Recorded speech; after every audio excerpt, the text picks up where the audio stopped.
আমরা জীবনে সমস্যার মুখোমুখি হব, আর আল্লাহর কাছে দোয়া করার সাথে সাথেই আমাদের সমস্যার সমাধান হয়ে যাবে না।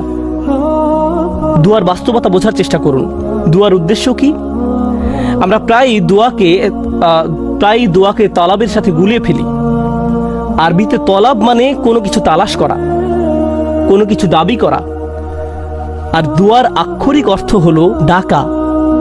এটাই এর অর্থ। দাউতুকুম মানে আমি তোমাকে ডেকেছি, আমন্ত্রণ জানিয়েছি, এটা হলো দোয়া। আমরা যখন আল্লাহর কাছে দোয়া করি, মাঝে মাঝে আমরা ওই দোয়ার মাধ্যমে আল্লাহর কাছে দাবি জানাচ্ছি, এটা সত্য, আমরা অনুরোধ জানাচ্ছি। কিন্তু আমাদেরকে এই ব্যাপারটা ভুলে গেলে চলবে না যে দিন শেষে আমাদের সব অনুরোধ সেগুলো হলো আল্লাহর একজন বিনম্র দাস আল্লাহর দিকে ফিরে নিজের সমস্যার সমাধান ভিক্ষা চাচ্ছে। কি সেগুলো? আপনার সমস্যার সমাধান হওয়ার চেয়েও আপনি যে আল্লাহর সাথে যোগাযোগ করছেন, এটাই এখানে সবচেয়ে মূল্যবান বিষয়। এটাই দিন শেষে মূল লক্ষ্য।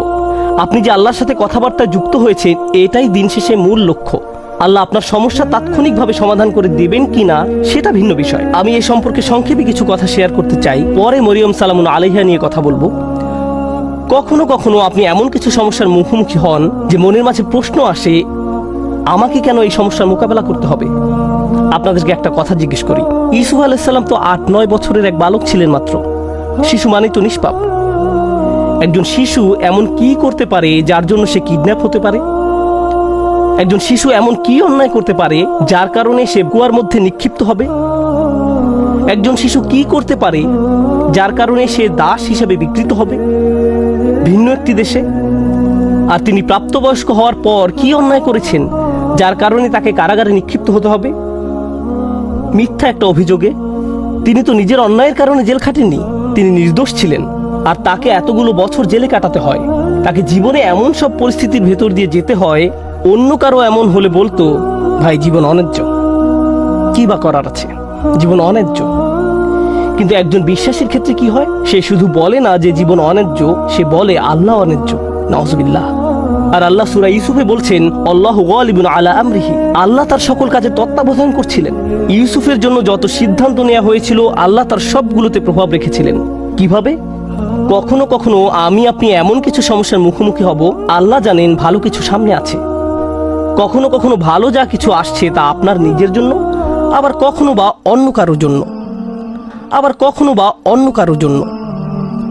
কখনো কখনো আপনি জীবিত থাকতেই এর উপকার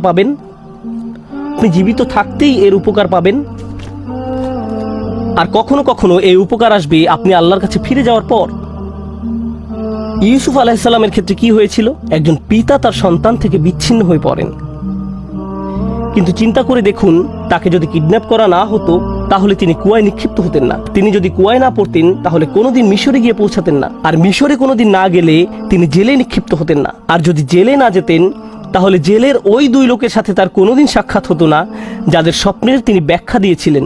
ওই 2 ব্যক্তির সাথে যদি তার কোনোদিন দেখা না হতো, তাদের একজন বেঁচে যায় এবং রাজার খেদমতে নিয়োজিত হয়। আর যখন রাজা একটি স্বপ্ন দেখলেন, ওই ব্যক্তি তাহলে কোনোদিন বলতেন না যে হ্যাঁ, আমি এক লোকের কথা জানি যে আপনার স্বপ্নের ব্যাখ্যায় সাহায্য করতে পারবে। স্বপ্নটা কি ছিল?